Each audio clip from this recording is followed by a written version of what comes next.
As ruler of Cambodia, Pol Pot was responsible for killing nearly 2 million people. That's a quarter of the country's population. In his 4-year reign, Pol Pot tortured and starved the Cambodians to death. Men, women, children, and babies. He turned Cambodia into a killing field. When I first spoke with Pol Pot, he refused to take responsibility for an absolutely cataclysmic, catastrophic destruction of innocent people. No one had a clue at how many people had been slaughtered and how many people had died. No one.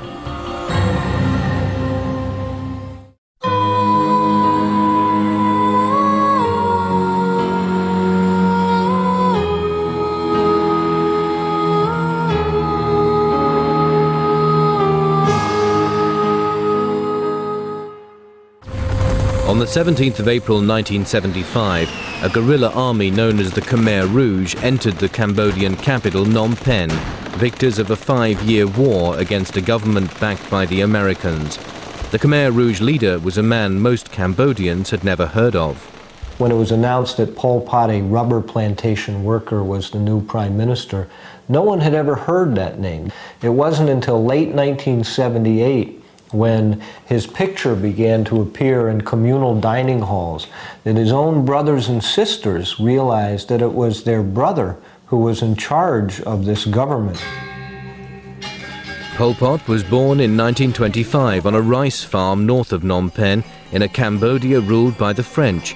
At the age of 6, he was sent to the capital to train as a Buddhist monk, but the boy from the village only felt like an outsider in the bustling, modern city. He didn't have a sense of the multicultural nature of the Cambodian cities like Phnom Penh, which were mostly ethnic Chinese and Vietnamese. Or if he did have that sense, he resented it. When he visited Saigon, he said he felt like a dark monkey from the mountains. Cambodians' political culture is steeped in resentment towards its neighbors and its racial neighbors. It's steeped in a deep feeling of being a lesser culture. Pol Pot in many ways was a reflection of all of these things. In 1949, Pol Pot went to Paris as a student. There, his innate racism would find expression in extreme communism.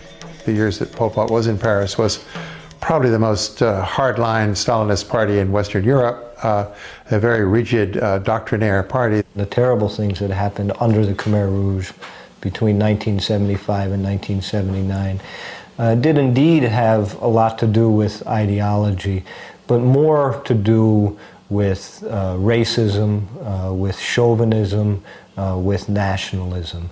Those were the driving forces and the driving ideologies behind what many call genocide.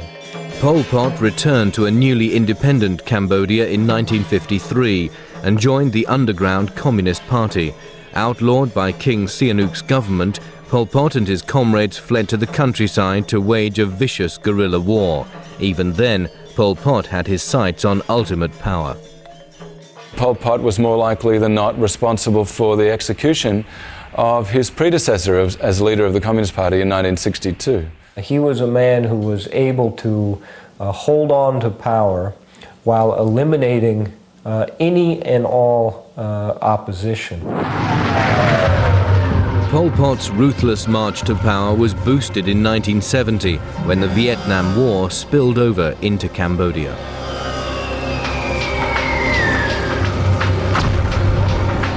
Pursuing communist North Vietnamese troops across the border, the United States bombed huge areas of Cambodia, killing thousands of peasants in the process. This only increased support for Pol Pot's Khmer Rouge.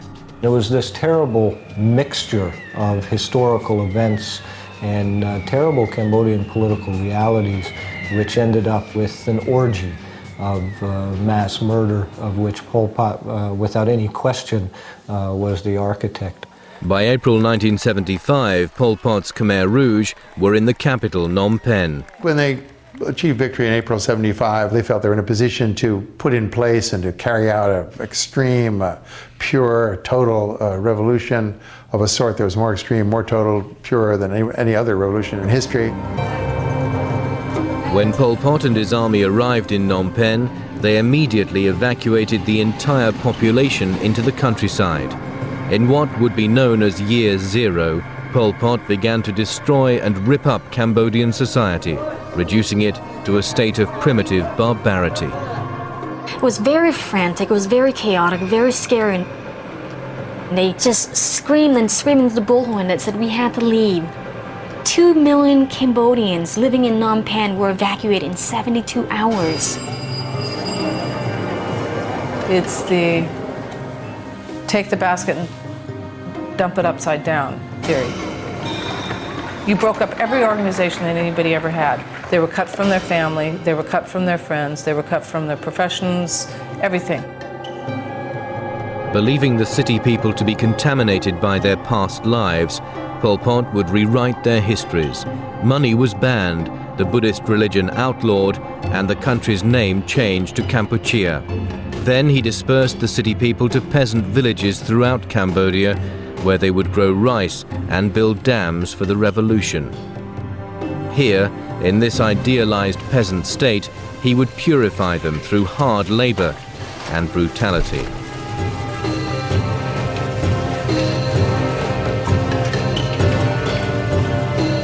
They did regard the city population as enemies, but mixed with that was a strong ethnic belief that the peasants were the real Cambodians.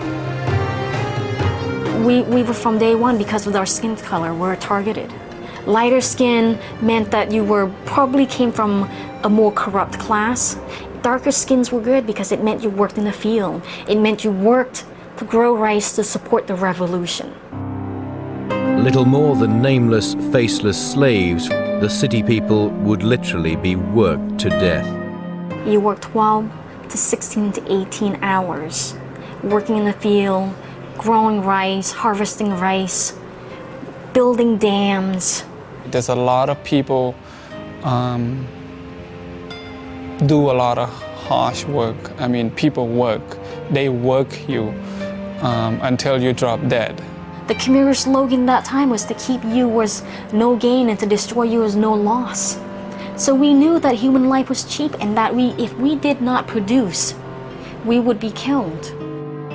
Fear and the threat of arbitrary, casual death was everywhere. At one point, I remember just working, and then they just walk up and just shoot the person in the head. You know, the guy just walk up and go boom. In fact, most of Pol Pot's victims were killed not by bullets, but beaten to death with blunt instruments. We still didn't know who Pol Pot was. We didn't know what kind of a man he was. We didn't know what he looked like.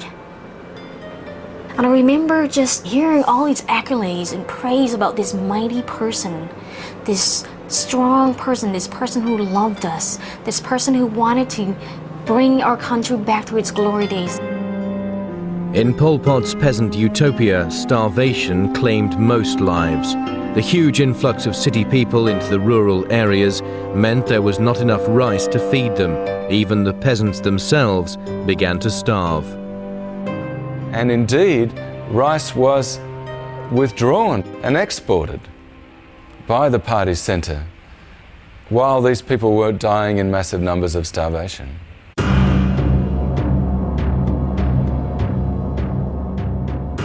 Life wasn't even cheap to Pol Pot. It had no value at all. Even today, the exact number of mass graves into which the victims' bodies were thrown is not known. You know, Pol Pot was a remarkable man. He was generous, he was kind, he was loving, almost grandfatherly. He had all of the characteristics of a great leader. There are a lot of Cambodians who don't believe that what happened under Pol Pot in fact was his doing, because he was too good a man. Pol Pot believed that what he did for the good of his country. Few Westerners ever got to meet Pol Pot whilst he was in power. One who did was American journalist Elizabeth Becker, who interviewed him in 1978. What struck me first was that he was much more handsome and a charming smile. There was some charm to the man. And we were told to sit down, put the cameras away, and we were to sit there and listen to Pol Pot. And when the time was up, the time was up, and he said goodbye. With her was another journalist, Dick Dudman, and British academic Malcolm Caldwell. To Caldwell, he was more indulgent. He told Malcolm Caldwell how wonderful the communist experiment was in Cambodia. Two totally different interviews. One was a lecture and the other was an interview. Later that night, back at their hotel, an unremarkable meeting with Pol Pot was about to turn into an unforgettable nightmare. A few hours later, I woke up because I could smell cordite, the smell of a gun being fired. And then I heard shots on the second floor. Lots of shots. I didn't count them, but lots and lots of shots. And so I went upstairs, and Malcolm's body was on the floor, and white with death. The gunman walked in and murdered Malcolm. Why Malcolm? The friend, the one friend of the regime, and not us. Some documents suggest that it would have been me. Another one suggested that it was Caldwell. Why, it doesn't make any sense, but nothing makes sense there. Needless to say, after all that, I couldn't imagine how Cambodians lived through almost 4 years of that. I mean, what I went through in 2 weeks, they lived through 4 years and saw their whole lives, their whole country, everything destroyed.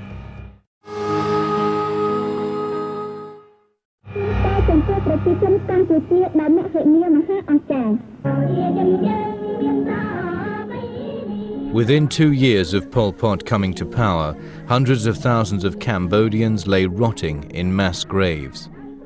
Starvation, overwork, and summary execution had all taken its toll on the city people and the peasants. To prove yourself worthy to be kept alive, you have to be productive in the field. You have to be a productive person. They were monsters. But we didn't see them. I didn't see them as human beings. He never accepted that he was responsible for any of the suffering. He never accepted that any of the people who died were executed for anything but the right reason. And for him to admit the slightest remorse or the slightest responsibility would be intolerable. Compelled by the racism that was so much a part of his agenda, Pol Pot turned his attention to Cambodia's ethnic minorities.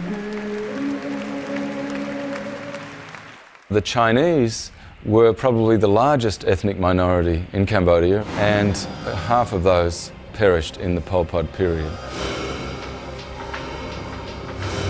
The ethnic Chams, the ethnic Muslims, were the ones who were particularly targeted and just slaughtered.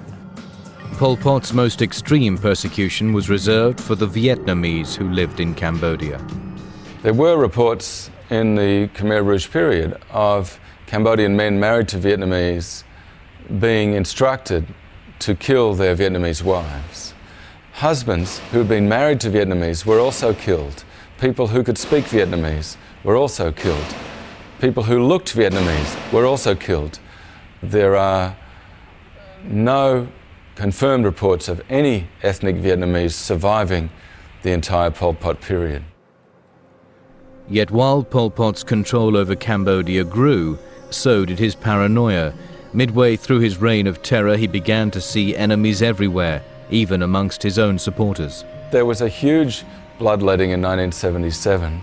Purge teams travelling around to other zones, purging the leaderships, killing them, killing their family members, reaching down into the peasantry for their relatives who were suspect and killing them as well.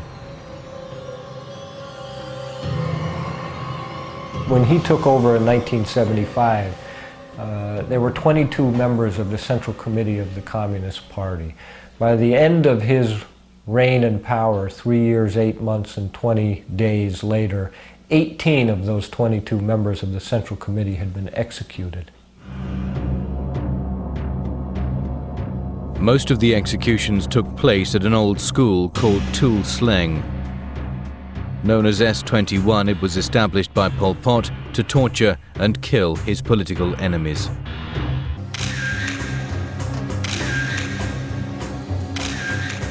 In less than 4 years, Pol Pot sent between 14 and 20,000 people to S21. Men, women and children were tagged, photographed, and almost all were tortured into confessing. The whole ideology of the place was that because they were arrested, they were guilty. They must be, because the party was never wrong. It never makes mistakes. The word for prisoner in Cambodia means guilty person rather than someone who's being held. And even if some of the people you kill turn out not to have been guilty of the crimes you've charged them with, so what? You might find that out later. But at the time, it's probably better to get rid of them than to keep them around in case they are guilty. Pol Pot said that he had never heard of Tul Sleng S21, the torture chamber of which almost 20,000 people he ordered went through to their deaths after extensive torture. Although the Khmer Rouge tried to destroy the evidence, every torture process and every confession of every prisoner was recorded in detail. The documentation was very important to these people, but I think they were intended partly to convince Pol Pot and his colleagues who saw the documents themselves, saw copies of them, that they were on the right track. They knew there'd be no punishment for killing all these people. There'd be punishment for people who were tortured to death, and this did happen in many cases. The interrogators themselves were often pulled in and interrogated because they were betraying the revolution by going too far, by torturing people to death before the confession was complete, before the party had been proved right. Of the thousands who entered S21, just 7 survived, and only 1 was ever released. The rest were either tortured to death or killed and then buried at S21's customized killing field, Cheung Ek.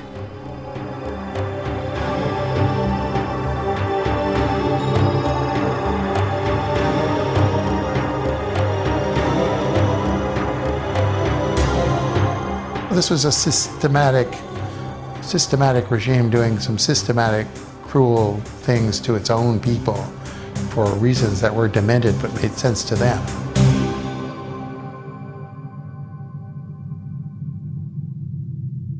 Appearing to be at the height of his power, Pol Pot's government was in fact imploding. His psychotic and lifelong hatred for the Vietnamese would be his undoing. Pol Pot really believed that Cambodia would disappear off the map unless he was able to dispense with the Vietnamese threat. They thought it required a genocidal way of thinking against Vietnamese generally. Also, there's this much more primordial racist feeling that Vietnamese, by nature, could not exist and coexist with Cambodians, that there had to be an Armageddon. Every Cambodian should kill 30 Vietnamese. They could lose 2 million Cambodians. The Vietnamese would lose 60 million in this Armageddon, and we would still have 6 million left. In response to continuous raids into Vietnamese territory, on the 21st of December 1977, 150,000 Vietnamese troops stormed across the Cambodian border. By January the 6th, 1978, they were on the outskirts of Phnom Penh. With Cambodia, you have a span of 4 years of daily persecutions, humiliations, starvations, pain. So your soul as a human being gets desecrated more and more and more. So by the end of the 4 year, your hate, your anger, your hunger makes you a little bit less of a human being. Pol Pot and thousands of his Khmer Rouge henchmen fled Phnom Penh to northern Cambodia and Thailand. From here, Pol Pot continued a guerrilla war against the new Vietnamese government. It would be another 20 years before he was seen again, but this time he was on trial. The Khmer Rouge were people who no longer had faith in Pol Pot's leadership. They had arrested him, but they had arrested him not for crimes of genocide or crimes against humanity. They had arrested him for essentially being a political enemy. 4 months later, Nate Thayer was invited to interview Pol Pot, who was now under house arrest and close to death. When I first spoke with Pol Pot, he came up to me and he put his arm on my shoulder and he said, in this raspy voice, he said, "Knyum squalchimo yu hai," which means, "I've known your name for a long, long time." And that was the first thing he said to me, and he gave me this gentle, shy smile and kind of looked at me and gazed down and then took me by the arm and walked me to a little bamboo hut where he begged me to understand why it was necessary for him to execute little babies. For hours, in a very rational way. And of course, we started off knowing that it might be very short, asking him the fundamental questions of, you are accused of causing the deaths of hundreds of thousands, if not millions, of innocent Cambodians, and are you regretful? Are you sorry? And will you apologize? Which was a direct question repeatedly. And he refused to answer the question. And I did get angry, and he threatened to end the interview 3 times within half an hour because that was not an acceptable answer to me as a journalist or as a human being. Cambodians deserve better, and the world deserves better than 2 journalists interviewing a genocidal maniac in the jungle in a bamboo hut. 2 weeks later, in April 1998, Pol Pot died of natural causes.